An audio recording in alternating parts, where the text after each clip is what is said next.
Un gusto, una vez más estamos en la pantalla del canal local, canal 4 HD, canal 14 en el analógico de Bahía Visión Color, para esta media hora para hablar con algún personaje con el que ya hemos hablado en la temporada anterior, en el 2017, pero que ha sido un gusto y han quedado muchas cosas por preguntar. No es de Bahía Blanca, pero mucho tiene que ver él con nuestras ciudades de lo periodístico. Néstor Machiavelli, es un gusto una vez más compartir esta casa contigo. Lo mismo que me hayas invitado y estar acá. Quiero decirte que Bahía... En Bahía Blanca, en el Colegio Madrid Auxiliadora, estudió mi madre los 5 años. Mirá vos. Ese ya es el primer vínculo. De maestra, claro. ¿Cierto?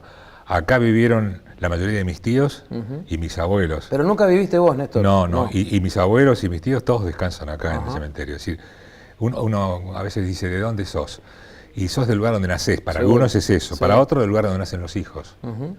Para otros es el lugar donde yacen sus seres queridos. Claro. Hay muchas maneras de ser un lugar. Y en tu caso, en lo individual, que hay un poco de todo, Néstor, ¿o no? Hay un poco de todo, hay un poco de todo. Sin embargo, cuando a mí me preguntan de dónde soy, yo digo que soy de Dorrego. Claro. Viví menos que en Buenos Aires. Entonces ahí recuerdo algo que decía don Atahualpa Yupanqui, porque se le quejaban a algunos de que vivía en París. Y dice, pero Donato, usted vive en París y canta milonga. Claro. No es una contradicción. Y entonces él le dijo, mire, lo importante es que no es que yo viva en la Argentina, sino que la Argentina viva en mí. Claro. Néstor, ¿sentís que Buenos Aires es ya tu lugar o no? ¿Tu idea es volver para estos pagos, para Dorrego, para donde sea? No, de ninguna manera. Yo siento que la llanura es el ámbito mío. Me gusta amanecer y ver el horizonte, por eso me gusta el mar, porque es todo horizonte, ¿cierto? Yo regreso todos los meses. En Dorrego llevamos adelante hace 4 años un taller que se llama Cómo contar historias con imágenes. ¿Qué es lo que me propuse? Como yo aprendí mucho y aprendí porque me enseñaron a hacer cosas, todo eso que aprendí sentí como una necesidad de volcarlo en jóvenes o no tan jóvenes que quisieran aprender a contar historias con imágenes para la televisión o hacer un documental. ¿Y qué encontraste del otro lado? Una gran respuesta, sí, una gran respuesta. Se han ido renovando los grupos, hay un grupo estable con el que llevamos hechos, vamos para el 5º documental. Hemos contado la historia de un joven que murió en el crucero General Belgrano, de Dorrego, Rubén, la historia de un pintor del Río, la historia de un gran escritor que vivió, que el papá era el jefe de la estación. Ahora estamos contando la historia de un es difícil encajonarlo a Rubén Terrón, porque poeta, músico, artista multifacético, pero además enseñaba. Entonces está lleno de discípulos. Claro. Hizo una obra integral sobre la muerte de Dorrego. Así que uno disfruta eso. Yo digo, nosotros... Para la gente que no está en el tema, hacer un documental no es, bueno, averiguamos unas cositas, escribimos 2 o 3, un trazo y a grabar y a filmar. Lleva mucho tiempo de producción, ¿no? Yo creo que lleva el tiempo que la gente después lo disfruta y lo recuerda. Claro. Si uno provoca eso en la gente, es que se ha hecho un buen trabajo. Claro. Y ahora está la posibilidad de sacarlo a través del medio, digamos. Nosotros hacemos el ciclo nuestro, esas pequeñas cosas acá en el canal. Pero también yo tengo una página de YouTube donde están los programas. ¿Subís todo ahí?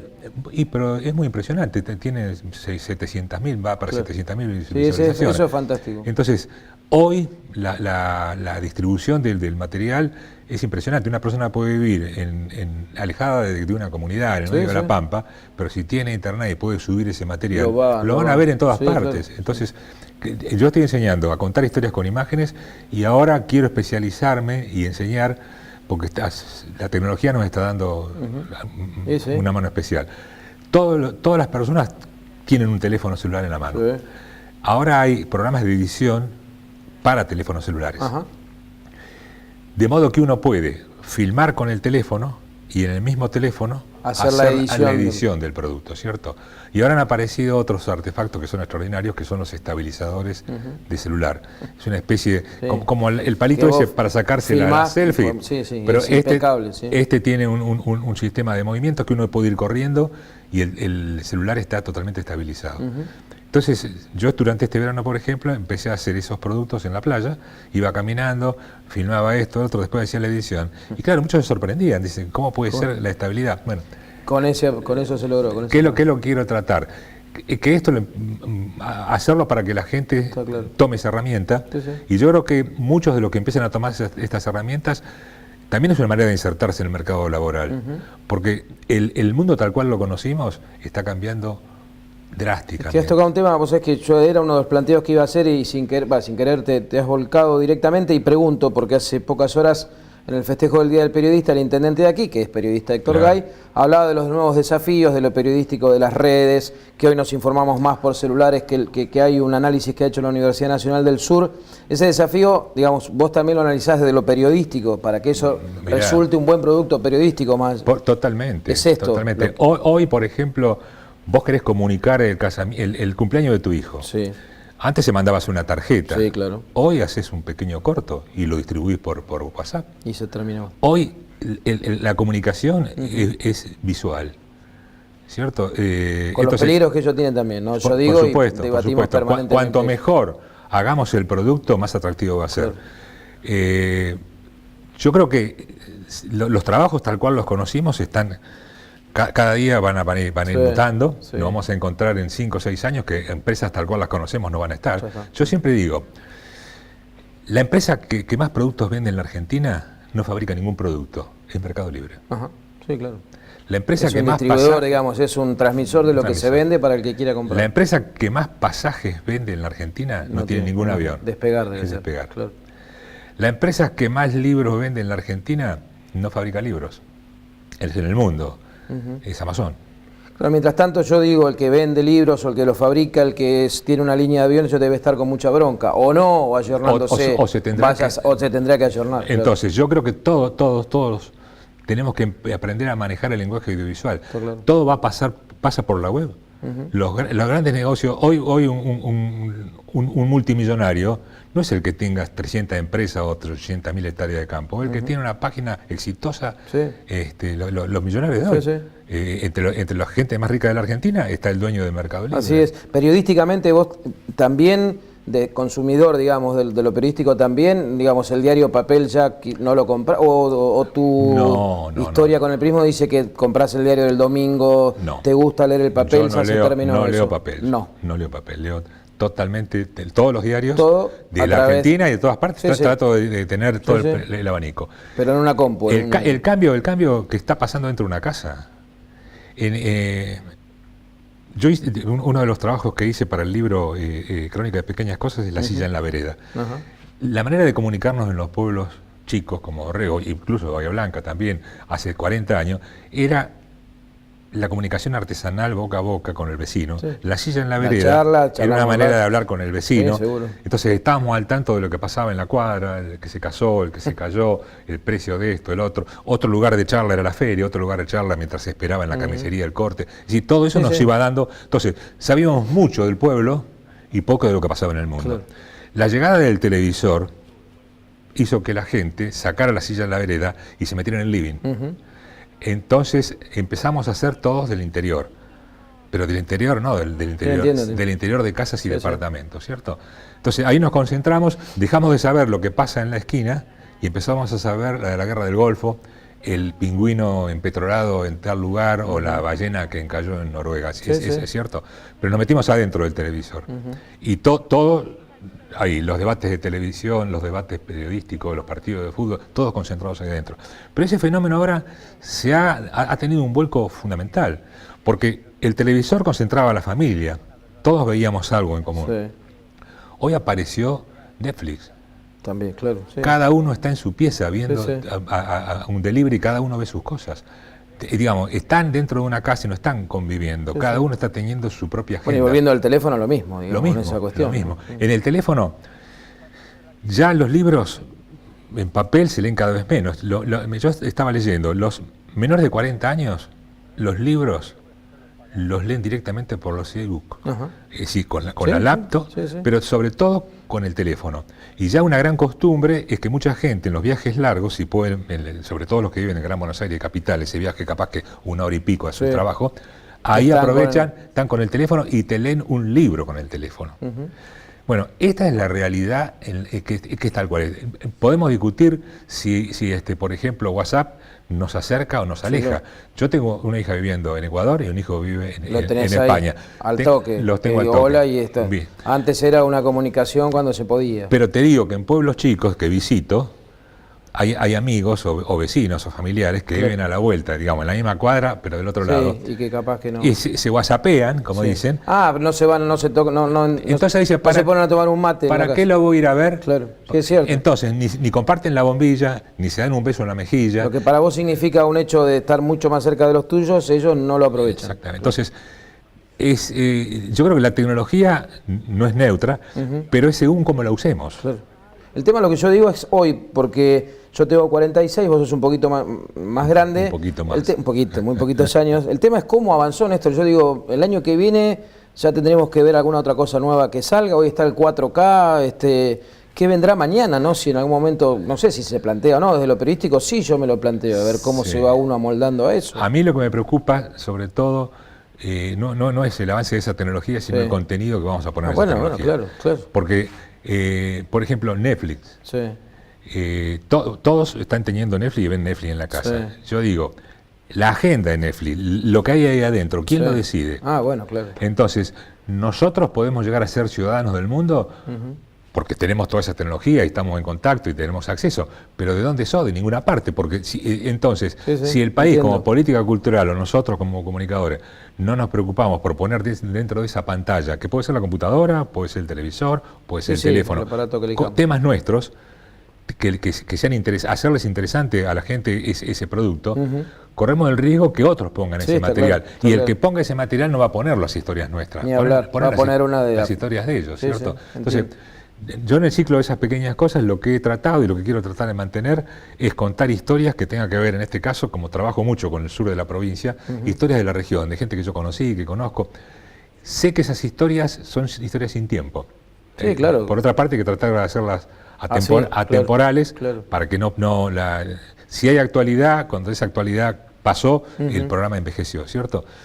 Entonces, yo creo que como política los medios tendrían que tener este tipo de producciones para poder competir. Por ejemplo, en Netflix hay series argentinas, ¿cierto? Entonces, exige tienen que tener una universalidad. Entonces, ya el hecho que estemos charlando esto acá en tu programa, ya creo que es importante, porque que la gente en su casa al ver esto también se lo pregunte y genere la discusión, ¿cierto? Por eso digo, si uno puede, en lo que corresponde a uno, enseñar lo que aprendió, empezar a contar historias, cómo se cuenta una historia, qué historia voy a elegir. Yo, por ejemplo, digo, hay una cantera de historias en cada pueblo extraordinaria. ¿Dónde está esa cantera de historias? Hay una cantera de historias en cada hogar de ancianos. Claro. Cada anciano que está en un hogar es una historia viviente. Y vos te nutrís muchas de ellas. Vos me contabas antes de empezar a grabar que la mayoría de las historias, y mientras vamos viendo imágenes también del programa, son historias que vos propiamente conocés. La mayoría, digamos, empezaste a elaborarlas. Y a medida que empecé a contar historias, me fueron apareciendo historias y de gente que me decía, fíjate la historia. Y después yo tuve algunos desafíos. Yo quería contar una historia de un ladrillero. ¿Qué sentía yo? Que cuando uno entra o sale de cualquier pueblo, ¿qué es lo que hay? Un olor a ladrillos. Sí, claro. ¿Cierto? Es decir, está el cementerio. Algún bolichón de ahí. Estaba el matadero y está el horno de ladrillos. Entonces, y después pensaba, ese horno de ladrillos tiene 100 años, así que ahí trabajaron los abuelos. Sí, programa como varias generaciones. Claro. Entonces los abuelos hicieron sus casas con esos ladrillos, vino el hijo, se hizo la casa también. Cuando el ladrillero viejo murió, con esos mismos ladrillos hicieron la tumba familiar. Es decir, es el ciclo de la vida, ladrillos, ¿cierto? Entonces ahí no tenía ningún ladrillero, salí a buscarlo y encontré en El Perdido, cerca de Dorrego, a un horno de ladrillos de Mito Ricciuti, y entonces a contar la historia. Claro, dice, ¿qué vas a contar? Está entonces, yo digo en el talento en el sentido de... entiendo, buscarle la vuelta. La imaginación, a ver, conocer el personaje, eso es lo que trato de enseñar a los chicos cuando estamos trabajando. Bueno, vamos a hacer una entrevista preliminar, vamos a conocerlo, vamos viéndolo cómo reacciona, vamos a ver si... Porque a veces, ¿qué ha pasado? Yo he elegido y me di cuenta que no daba para un programa. Te encontraste, digamos, no digo una frustración, no es la palabra, pero no daba como para aquello que imaginaste. Cambiemos de personaje. Ajá. Cambiemos de personaje. ¿Te pasó? Me pasó, sí, sí. Nunca trato de identificarlo porque es una persona común, sí, sí. Que algunas tienen mayor o menor facilidad para... ¿Y eso por lo que relataban o por cómo lo relataban, Néstor? ¿Por las dos cosas? Porque también necesitas del otro lado un ida y vuelta. Hay personas que son apagadas, que sí, la personalidad, ¿cierto? Por ahí sirve, pero bueno, yo sentía que el tema que íbamos a hacer, me pasó eso en Lobería. Ajá. El tema estaba todo muy bien, pero después charlando con el productor y charlando con los camarógrafos, le digo, ¿ustedes vieron? ¿Les parece? No, es un pecado. ¿A vos no te gustaba algo? Exactamente, pero me pasó no muchas veces. No muchas veces. Después, a los personajes hay que encontrarles la vuelta. Yo decía, con Beppo, Lillera de Tandil, yo lo vi, le hicieron un reportaje en un canal en TN una vez, y yo lo vi y digo, este no es Beppo. Era como que hubieran sacado un pescado del agua. No es lo mismo. Claro. Tiene que estar, tiene que estar en su lugar, en su ámbito. En su medio, claro. ¿Cierto? Entonces nosotros viajamos allá, estuvimos todo un día con él, salimos, comimos un asado que hicimos, charlamos mucho, y yo siento que esos personajes, como la enfermera, lo digo. Una buena enfermera que uno va a ponerse una inyección, empieza a charlar uno, le baja el pantalón, entonces hay un momento que le dice, bueno, me pone la inyección, dice, no, ya está, ya pasó. Ya pasó. Váyase. Entonces, que el personaje diga, bueno, ¿cuándo empezamos a filmar? Ya filmamos. Porque la cámara sigue, no sé, yo supongo en algunos casos, por lo menos aquí en Bahía, Néstor, como que la gente ya le pierde cierto temor, quizás por esto también de la tecnología, de que hoy filman o que hoy agarran su celular, pero en este tipo de programas no. Vos como pensás que todavía... que vos llegás con un productor. No, por eso sí, no vas solo. Un camarógrafo. Todo un equipo. Le prenden las luces.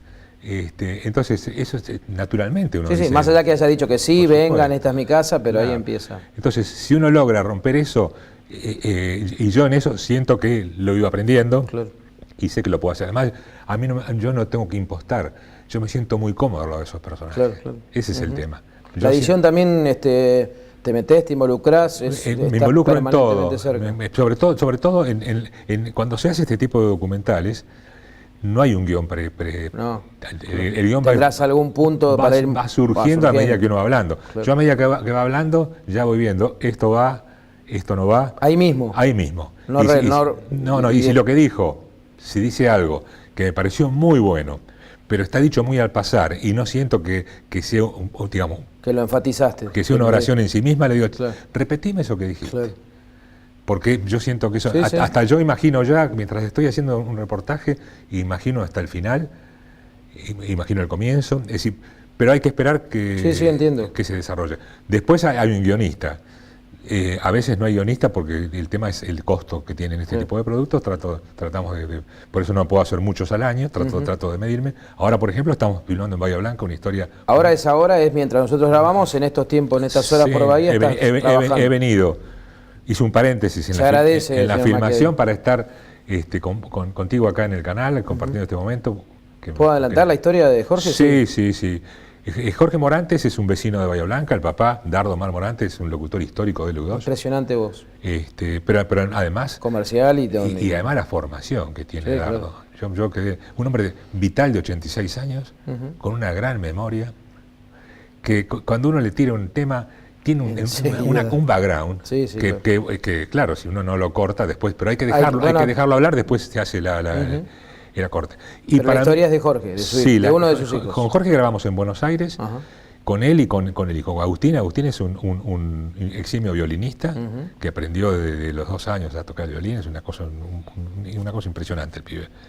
Está en una orquesta sinfónica de Buenos Aires, así que eso está filmado. Ahora vinimos a la casa acá, estamos filmando cosas. Esta noche se presenta en un conocido boliche, no recuerdo el nombre, frente a la estación, con comida, ese lugar. Así que yo digamos, el disparador para poder venir era que estaba esa presentación. Yo quería una presentación en vivo, ¿cierto? Entonces, ¿eso lo vas a filmar? Sí, entonces él ama mucho a su padre, ama mucho a su hijo, ya prácticamente sé que ese es el final, su padre y su hijo. ¿Imaginas eso? Sí, ya está. Y entonces él le ha hecho un tema al padre que el padre no sabe, que le ha hecho un tema hermosísimo. Entonces lo grabamos en la casa haciendo el ensayo del tema y esta noche en la presentación va a estar el papá. Va a estar y ahí vas. Vos imaginás algo. Ahí, entonces yo ya tengo una cámara dispuesta con un plano tocando a Jorge y otra cámara en un plano enfrentando al papá, ¿cierto? Una vez que termina este u otros informes, ¿qué tiempo de edición te llevan, Néstor? ¿Cuál es tu idea? Y es un mes de trabajo. Un mes de trabajo. Sí, tranquilos, viendo qué se pone, cómo no se pone, qué nos falta. Tratamos de no nos corre nadie. Claro, no hay un tiempo de entrega. Y todo esto que estoy contando acá, sí. Esto es lo que hacemos en el taller. Claro. Todas estas reflexiones. Esto mismo que contabas más temprano que haces en Dorrego. Hacemos el taller Cómo contar historias con imágenes, se cuentan historias del pueblo. Entonces, vamos a contar una historia. Entonces, yo sé que todas estas reflexiones que hago están decantadas, porque viéndolo, yo debo tener 70 historias hechas. De modo que yo puedo enseñar muchas de las cosas, porque me he tropezado con las piedras y he aprendido. ¿Sentís que esta historia que vemos ahí, justo iba a hablar de ese personaje? No sé por qué, quizás porque uno lo conoció también o porque está Montehermoso muy cercano a Bahía. ¿Sentís que es una de las que mayores repercusiones ha tenido o no? Y sí, porque el personaje es un personaje extraordinario. Mirá, ahí vos tenés un caso que nos pasó cuando estábamos filmando Aleph sobre el final. Los dinamarqueses son duros de demostrar los sentimientos. Sin embargo, ahí se cortó cuando empezó a hablar del piano de sus padres. Si vuelvo mañana a París o al lugar donde nací, voy a tener que llevar algo para secarme los ojos. Entonces dice, los nervios se calman con un trago de vino, tomo un trago de vino, y yo lo tenía enfrente y me daba cuenta que esos ojos empezaban a desbordarse, que las lágrimas se caían. Que había más que un relato, sino que el tipo estaba sintiendo eso. Y yo tenía el camarógrafo detrás y no podía hacer nada. Entonces yo pensaba, lo estará haciendo. Alguien tiene que tomar esos ojos. Estará haciendo un zoom suave, Pero eso no te interrumpe lo que vos podés hacer las dos cosas. En ese momento yo sabía que ese iba a ser el final. Así que lo dejé. Bueno, corten. Y cuando corto, me di vuelta y lo miro y me dice, quédate tranquilo, me dice. El alma del cuerpo. Está. Claro. Porque esas cosas no se pueden repetir, por más que después lo busquen. Después nos pasó con Beppo, el lince de Tandil. Lo hicimos el final, porque también nos pareció espectacular. Él dice, yo a veces cuando estoy en la cama y no puedo dormirme, me salgo a crotear. Tomo el tren, entonces tomaba el tren por Bragado y empieza a describir estación por estación, pasaba por Pelingre, hasta que llegaba a Bahía. Dice, y en este recorrido que estaba desvelado, me hice 350 kilómetros. Entonces se agarra un pañuelo y se seca así los ojos. Otra vez Machiavelli pensando que el camarógrafo... Hay un silencio, pero un silencio así se quedó quieto. Dice que me hace mal el humo, dice. El humo de los recuerdos. Claro, extraordinario. La cama quedó quieta y tomó toda esa secuencia, el valle ese que se produce, esos ojos que están ahí quietos y ahí viene el final, con el tema de Serrat. Nos fuimos a la vía. Así que, digamos, cada historia tiene su particularidad, tiene sus cosas. Sí, como lo cuenta, pero el ingrediente. Ahí está la parte donde... Ahí está, los ojos. El amigo Larsen está con los ojos brillosos. Bueno, otra de las cosas, yo también me emociono. A mí me pasa... Pero tenés que ser de fierro en esto. Mirá, a mí me pasó una situación que con el camarógrafo tuvimos que dejar de filmar, que fue en Bosnia. Contaste la historia, parte de lo que contaste en el programa anterior. Pero no sé si te conté. No, esto no. Estábamos filmando cerca de Sarajevo, en un lugar que había sido un hotel, estaba destruido, y después que lo destruyeron pasó a ser un campo de concentración, digamos, un lugar de tortura para sacar la información a los... hicimos la entrevista con una mujer que había estado ahí, que la habían violado entre 5, cuenta al aire ella que la violaron entre 5 o 6 oficiales. Teniendo la cámara enfrente, y cuenta que en algunos momentos ella vio cómo buscaban, entre los detenidos que había ahí, que los prisioneros, digamos, buscaban a padres e hijos. Y cuando encontraban que este era el padre y este era el hijo, los obligaban a tener una relación delante de ellos. Bueno, ahí yo junto con el camarógrafo dijimos, paramos acá. Vos tomaste la decisión. Tomamos la decisión, paramos acá. La mujer seguía relatando como sí, pues lo hacíamos con traductor. No podíamos seguir. Por lo que ustedes habían sentido. Era muy fuerte, demasiado fuerte. Se dice que el periodista tiene que sobreponerse a todo y que la historia es imposible. Yo creo que claramente es imposible. Somos seres humanos, tenemos preocupaciones, tenemos miedo. Incluso hubo un momento que fuimos al frente, digamos, digamos, el frente allá de batalla era como en la guerra del 14, guerra de trincheras, ¿cierto? Había una trinchera. Entonces, cuando estábamos ahí, empezaron a escucharse unos bombardeos y vamos a una especie de guarida, ¿cierto? Y las bombas se escuchaban cada vez más cerca. Y entonces yo le digo, ¿qué seguridad tenemos? Ninguna. Si cae acá, bueno, uno no puede estar tranquilo. Yo no, la verdad, entonces uno se pone a pensar. Y esa historia no se después sí se pasó, sí la editaste. Sí, eso salió salió en Edición Plus. Claro. Fue el comienzo del año 94. Ahí fuimos a entrevistar a un carapintada argentino, Rodolfo Barrios, que se había profugado, se levantó con Seineldin en el 89, lo hirieron, se fue al hospital militar, estuvo internado en el hospital militar central y se evadió. Y nosotros nos enteramos, unos años después, que él se había ido como... Lo había contratado el ejército croata porque era un comando formado en Estados Unidos. Claro. Así que lo llevaron para base, Entonces nosotros fuimos a buscarlo, nos dijeron que estaba en una ciudad, Livno, cerca de Sarajevo, lo encontramos, fue todo un tema hacer el reportaje, porque él dice, yo no sé a qué vienen. Claro. Si lo que si después venía alguien a buscarlo y encarcelarlo y traerlo para acá, o para qué ibas vos a hacer la nota. Claro. Nosotros además fuimos a ver si había armas argentinas, porque nosotros ahí ya teníamos la noticia de las ventas de armas, que Santoro denuncia después en el 95. Pero nosotros en ese momento estábamos buscando filmar los fusiles FAL. Y eso no se pudo. No los vimos. Y yo creo que menos mal, porque yo creo que si nosotros hubiéramos logrado eso, quizás nos hubiera pasado algo. No estás sentado acá charlando conmigo. Mira, nosotros tuvimos mucho miedo. La sospecha y información hay, pero el tema es que ustedes no pudieron filmarlo. No hubo forma de registrarlo. No los vimos. Claro.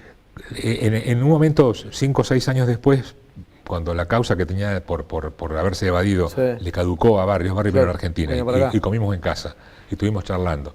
Y yo le dije, la verdad que nosotros tuvimos cierto miedo, por cuando yo te conocí a vos, viste, con la frialdad que tuviste, que yo le dije, mirá, yo la única manera que te puedo demostrar amistad es darte este mate que me puso mi señora con la yerba.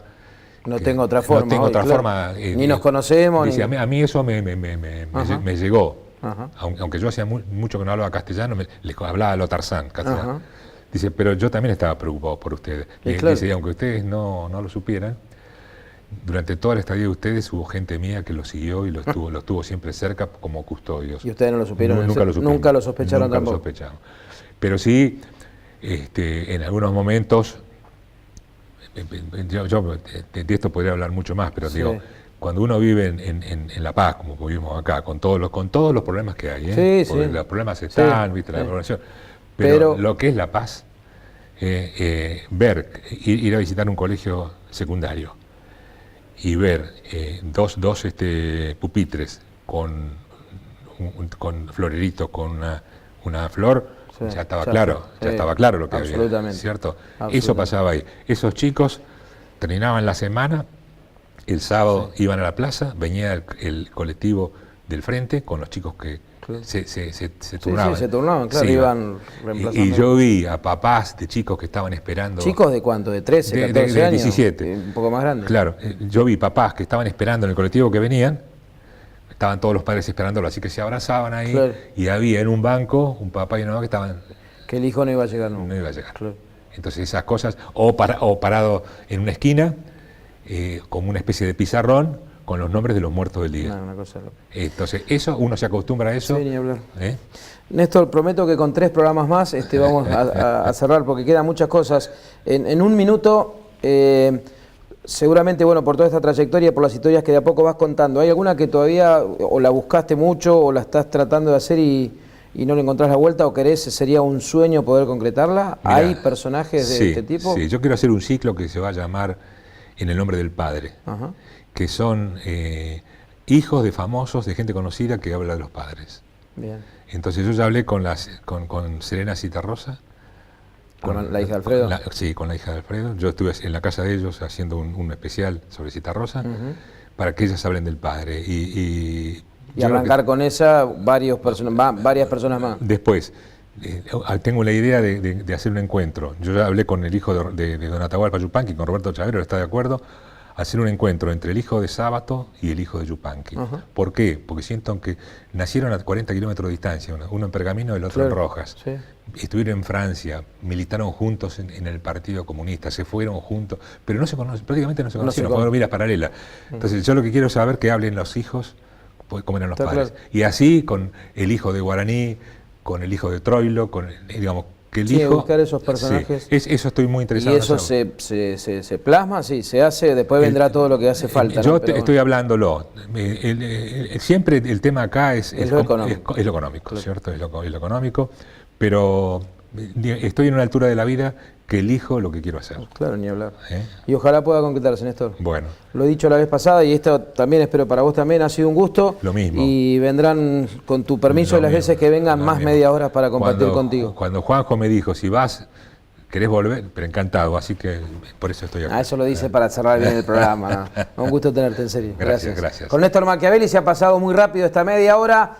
Seguramente, ojalá antes que termine este 2018, si Néstor viene por aquí, si no, será en los próximos años de seguir charlando con él sobre muchas cosas. Es un tipo que vale la pena hacerlo. Hasta la semana que viene. Muchas gracias.